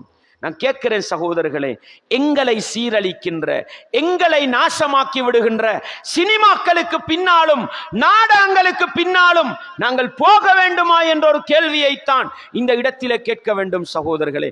சமூக சீர்திருத்தத்தை விரும்புகின்ற ஒவ்வொரு பெற்றோருக்கும் சொல்லுகின்றேன், ஒவ்வொரு வளர்ந்தவர்களுக்கும் சொல்லுகின்றேன், ஒவ்வொரு இளைஞனுக்கும் சொல்லுகின்றேன், சமூகத்திலே சீர்திருத்தத்தை உருவாக்க வேண்டுமா? பட கலாச்சாரத்தையும் நாடக கலாச்சாரத்தையும் இல்லாதொழிக்க வேண்டும். அதனூடாகத்தான் சமூகத்திலே நல்ல இளைஞர்கள், மார்க்கப்பட்டுள்ள இளைஞர்கள், இஸ்லாமிய உணர்வுள்ள இளைஞர்களை உருவாக்க முடியும் என்பதை நானும் நீங்களும் மறந்துவிடக் கூடாது. எனவே வீட்டுக்குள் ஒழுக்கத்தை கற்றுத்தந்த மார்க்கம் இஸ்லாம். அந்த மார்க்கத்திலே இருந்து கொண்டு வீட்டுக்குள்ளிருந்தே ஒழுக்க சீரழிவை உண்டாக்குகின்ற சினிமாக்களையும் படங்களையும் பார்க்கின்ற மோசமானவர்களாக மாறக்கூடாது. அன்பாண்டவர்களே, மொபைல் போனாக இருக்கலாம், அல்லாஹ்வை பயந்து பாவீங்க, அல்லாஹ்வை பயந்து பாவீங்க. என்னுடைய மொபைல் போன் என்னை நரகத்துக்கு கொண்டு போகுமா? இந்த மொபைல் போன் எனக்கு தேவையில்லை சகோதரர்களே, எனக்கு தேவையில்லை சகோதரர்களே. ஏன்? இன்னைக்கு விரலால தட்டினா சினிமா படம் வந்து நிக்குது, விபச்சார காட்சி வந்து நிக்குது. எங்க சமூகம் போகும்? அல்லாஹ்வை பயந்துக்கங்க. எங்களுடைய மொபைல் போன்கள் மறுமை நாளையில எங்களை நரகத்தில் தள்ளிவிடக் கூடாது. ஃபேஸ்புக் எல்லாருக்கும் சந்தோஷம்தான். எனக்கு 5000 ஃப்ரெண்ட்ஸ் மாதிரி இருக்கிறாங்க, எனக்கு 3000 4000 ஃபாலோவர்ஸ் இருக்கிறாங்க, எல்லாருக்கும் சந்தோஷம்தான். அன்பாண்டவர்களே, இந்த உலகத்தின் மூளை முடுக்கில் இருக்கின்ற 5000 நண்பர்களில் ஒரு நண்பன் அவன் பார்த்த ஒரு அசிங்கமான வீடியோ காட்சிய அவன் முகப்புத்தகத்தில் பதிவான். அது நாளைக்கு ஏண்ட ஃபேஸ்புக்கில் எனக்கு முன்னால வந்து நிற்கும். அதை நாம் பார்த்தா இந்த சீரழிவுக்கு யாரு காரணம்? அந்த ஃபேஸ்புக் தானே காரணம். நீங்க ஒண்ட போடுவீங்க, இலங்கையின் மூளை முடுக்கில இருந்து அமெரிக்காவில் உள்ளவன் நீங்க போட்டதை பார்த்து நாசமா போவான். யார் காரணம்? சமூக சீரழிவுக்கு என்ன காரணம்?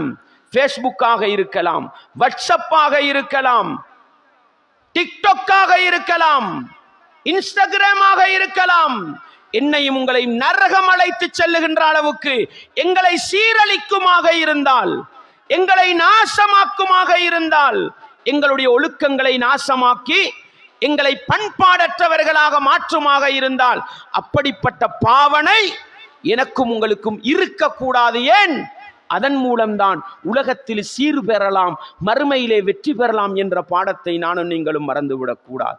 சினிமா காட்சிகளாக இருக்கலாம், நாடகங்களாக இருக்கலாம், அல்லது பேஸ்புக் பாவனை, வாட்ஸ்அப் பாவனை, டிக்டாக் பாவனை இன்னைக்கு என்ன செய்து சமூகத்தை சீரழிப்பதற்கு போதை வஸ்து பாவனையை துல்லியமாக சந்தைப்படுத்துகிறார்கள்.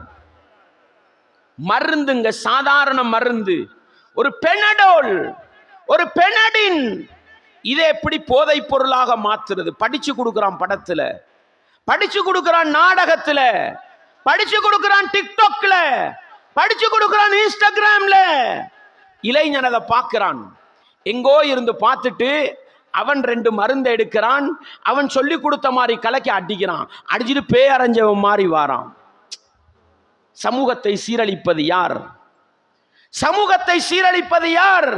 ஒரு நடிகன், ஒரு நடிகன்.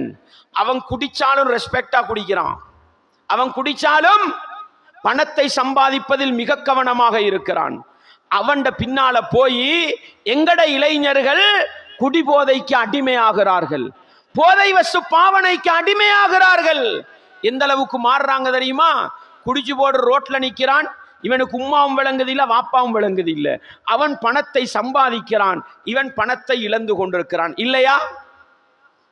மதிப்பான குடும்பத்திலே பிறந்தவன், ஊரிலே பணக்கார குடும்பத்திலே பிறந்தவன், போதை வசுக்கு அடிமையாகி அவனுக்கு முடிவெட்டவும் தெரியாது, நகம் வெட்டவும் தெரியாது, சிரிக்கவும் தெரியாது, விளையாடவும் தெரியாது.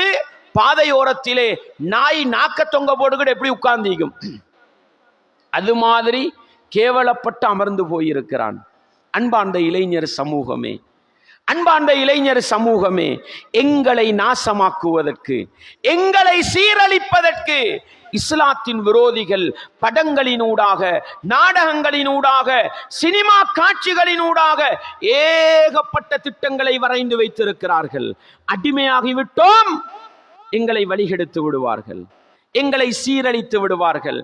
நாளைக்கு நாங்க இதுல பாதிக்கப்பட்டிருக்கிறோம்ன்றது எங்களுக்கு விளங்காது. பொஞ்சாதிக்கு அநியாயம் செய்துவிட்டு, பிள்ளைகளை கொலை செய்துவிட்டு, உம்மா அப்பாவுக்கு அநியாயம் செய்துவிட்டு, அவனுக்கு தேவைப்படும் 1 மில்லிகிராம் குடு தேவைப்படும், 1 மில்லிகிராம் ஐஸ் தேவைப்படும். அதற்காக அவன் யாரையும் கொலை செய்ய தயங்க மாட்டான். அன்பார்ந்தவர்களே, மீடியாக்கள்ல பார்க்கிறோமா இல்லையா? பத்திரிகையில வாசிக்கிறோமா இல்லையா? குடிபோதையில் வந்தவன் மனைவியை கொலை செய்தான், போதை பாவனையில ஈடுபட்டவன் 5 வயது குழந்தையை கற்பழித்தான், பெத்த பிள்ளையை கழுத்தை நசுக்கி கொலை செய்தான், தரையில் தூக்கி அடித்து கொலை செய்தான். நஊது பில்லாஹ், நஊது பில்லாஹ். எங்களையே சீரழித்து கொண்டுகின்ற, எங்களையே நாசமாக்கி விடுகின்ற போதை வசு கலாச்சாரம் வேண்டாம் சகோதரர்களே. அன்பாண்டவர்களே, இன்றைக்கு மூத்தவங்க நாங்க, இன்றைக்கு சமூகத்தில் இருக்கிற குடு, கஞ்சா, அபின், ஐஸ், இது போன்றவைகளை பார்த்து கவலைப்படுகிறோம். இதற்கெல்லாம் அப்பாமார்களாக, இதற்கெல்லாம் ஆச்சிம்மாமார்களாக இருந்தது எது? சிகரெட்டு, பீடி, சுருட்டு, வெத்திலப்பாக்கு, மூக்குத்தூள். அன்றைக்கு இருந்துச்சு அதுதான் ரெஸ்பெக்டா சிகரெட் அடிச்சோம். இன்றைக்கு அதே சிகரெட்ல கவருள்ளுக்கு குடுவையும் கஞ்சாவையும் செலுத்தி ஒளிஞ்சி மறைந்து அடிக்கிறான். யாரு? யாரு காரணம்? சிகரெட்டு பாவனை உள்ளவர்கள் இருந்தால் அல்லாஹுவை பயந்து கொள்ளுங்கள். இதுதான் அடிப்படை, இதுதான் பேஸ். பீடி குடிப்பவர்கள் இருந்தால், சுருட்டடிப்பவர்கள் இருந்தால் எச்சரிக்கையாக இருக்க வேண்டும். 20 வருடம் 30 வருடத்துக்கு முன்னால் போதை குறைந்த போதையின் வடிவமாக இருந்ததுதான் சிகரெட்டு, பீடி, சுருட்டு என்பது. இன்றைக்கு அதனுடைய தாக்கம் கஞ்சாவாக, அபினாக, ஹெரோயினாக, ஐஸாக வந்திருக்கிறது என்றால் அன்பாண்டவர்களே, அதற்கு முற்றுப்புள்ளி வைக்காமல் இந்த சீரழிவை தடுக்க முடியாது. எனவே நல்ல இளைஞர்களை உருவாக்க வேண்டும், நல்ல வாலிபர்களை உருவாக்க வேண்டும், சமூகத்தில் நல்ல சீரானவர்களை உருவாக்க வேண்டும் என்று ஆசைப்படுகிற ஒவ்வொருவரும் சிகரெட்டு, பீடி, சுருட்டு, வெத்தில மூக்குத்துள் பாவிக்கிறது. இதற்கெல்லாம் முற்றுப்புள்ளி வைக்க வேண்டும் சகோதரர்களே, முற்றுப்புள்ளி வைக்க வேண்டும். அப்பொழுதுதான் சமூகத்திலே நல்ல மாற்றங்களை உருவாக்கலாம். இல்லை என்றால் சமூகம் சீரழிந்து போய்விடும். இளைஞர்களை கட்டி காப்பது கஷ்டமாகிவிடும். அன்பார்ந்தவர்களே, அடுத்தது எங்களுடைய பாடசாலைக்கு நாங்கள் பிள்ளைகளை அனுப்புகிறோம். அல்லாஹ்வுக்காக சொல்றேன் சகோதரர்களே, மூத்தவர்கள் வளர்ந்தவர்கள் பாடசாலையோடு நெருக்கமான உறவை பேணி அந்த பாடசாலையிலே எங்களுடைய இளைஞர்கள் எங்களுடைய யுவதிகளை சீரழிக்கின்ற வேலைகளை செய்பவர்கள் யார்? தேடுங்கள், அடையாளப்படுத்துங்கள், அதற்கான நடவடிக்கையை மேற்கொள்ளுங்கள். இல்லை என்றால் எதிர்காலத்தில் எங்களுடைய பாடசாலைகளை நம்பி பிள்ளைகளை அனுப்ப முடியாது. ஏன்? இஸ்லாமிய பாடசாலைகள்ல 13 வயசு குமரு புள்ள ஐஸ் பாவிச்சு மாட்டிப்படுது இல்லையா? போலீஸால வாகனத்தில் ஏத்திட்டு போறாங்க. எங்களுக்கு கவலை என்ன தெரியுமா? 13 வயசு புள்ளைய போலீஸால ஏத்திக்கிட்டு போறானே, இதுதான் எங்களுக்குள்ள கவலை. அடே 13 வயசு புள்ள இஸ்லாத்துல மிகப்பெரிய ஒரு பாவம், போதை வச பாவிக்குதேன்ற கவலை இல்லை, இல்லதானே? அன்பார்ந்தவர்களே, பாடசாலைக்குள் போதை வசுக்கு அடிமையாகி ஒரு இளைஞனும் ஒரு யுவதியும் பாய்ந்து ஓடிவிட்டார்கள். களவுல ஓடுறாங்க. எங்களுக்கு கவலை என்ன தெரியுமா? அவங்க ஹராத்த செஞ்சதல்ல எங்களுக்கு கவலை. பாருங்களே, ரெஸ்பெக்டான குடும்பம், மதிப்பான குடும்பம் நடுரோட்ல விட்டுட்டு ஓடிட்டாங்களே. அன்பார்ந்தவர்களே, இஸ்லாமிய உறவுகளே, படைத்தவன் ரப்புக்காக இஸ்லாமிய மார்க்கத்தை கட்டி காப்பதற்காக எங்களுடைய பாடசாலைகளை பாதுகாக்க வேண்டும், எங்களுடைய இளைஞர் சமூகத்தை பாதுகாக்க வேண்டும். அதனூடாகத்தான் சமூகத்திலே சீர்திருத்தங்களை மேற்கொள்ள வேண்டும் என்பதை நானும் நீங்களும் மறந்துவிடக் கூடாது. அன்பார்ந்தவர்களே, போதை வசு சிறிய இடத்திலிருந்து பெரிய இடம் வரைக்கும் பாவிக்கின்ற இஸ்லாமிய உறவுகள் இருந்தால் தெளிவாக உள்ளத்தில் நிறுத்திக் கொள்ளுங்கள். அல்லாஹ் அல் குர்ஆனிலே என்ன சொன்னான்? நபிகளார் ஸல்லல்லாஹு அலைஹி வஸல்லம் அவர்கள் எனக்கும் உங்களுக்கும் என்ன சொன்னார்கள்? ஒரு சில செய்திகளை மாத்திரம் தொட்டு காட்ட ஆசைப்படுகிறேன். அல்லாஹ்வுடைய தூதர் ஸல்லல்லாஹு அலைஹி வஸல்லம் அவங்க சொன்னாங்க பாருங்க, முஸ்லிம்ல வரக்கூடிய ஹதீஸ், ஐயுஹன்னாஸ், மனித சமூகமே, இன்னல்லாஹ தய்யிபுன், அல்லாஹ் சுத்தமானவன், அல்லாஹ் சுத்தமானவன், லா யக்பலு இல்லா தய்யிபா, அவன் நல்லதை தவிர எதையும் ஏற்றுக்கொள்ள மாட்டான். எங்கட ரப்பு அல்லாஹ் யாரு? தய்யிப், அவன் நல்லவன். அவன் எதைத்தான் ஏற்றுக்கொள்வான்? நல்லதைத்தான் ஏற்றுக்கொள்வான். இதை சொன்ன ரசூலுல்லாஹ் சொன்னாங்க, வ இன்னல்லாஹ அமரல் முஃமினீன பிமா அமர பிஹில் முர்சலீன், அல்லாஹ் நபிமார்களுக்கு எதை ஏவினானோ அதையே மூமின்களுக்கும் ஏவினான். யாருக்கு ஏவினது? மூமின்களுக்கு எதை அல்லாஹ் சொன்னானோ அதைத்தான் நபிமார்களுக்கும் சொன்னான். நபிமார்களுக்கு அல்லாஹ் என்ன சொன்னானோ அதைத்தான் மூமின்களுக்கும் சொன்னான்.